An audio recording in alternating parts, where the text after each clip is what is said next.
Paytaxtımızda keçirilən UFC turnirində ümumilikdə 24 idmançı, o cümlədən Azərbaycanlı idmançılar qüvvəsini sınayıblar. Müxtəlif çəkili idmançılar ilkin və əsas döyüşlərdə mübarizə aparıblar.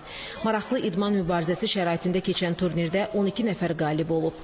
Əsas döyüşlər yüngül çəkidə Azərbaycan idmançısı Rafael Fiziyevlə Çilili Ignacio Bahamondes və yarım ağır çəkidə ABŞ təmsilçiləri Camal Hill ilə Xalil Rauntre arasında keçirilib.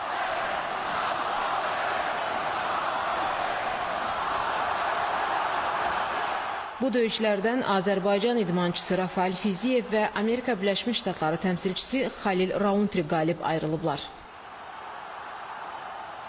Qeyd edək ki, UFC kimi mötəbər turnirin Bakıda təşkil olunması Azərbaycanın idman ölkəsi kimi dünyada artan nüfuzunun daha bir göstəricisidir.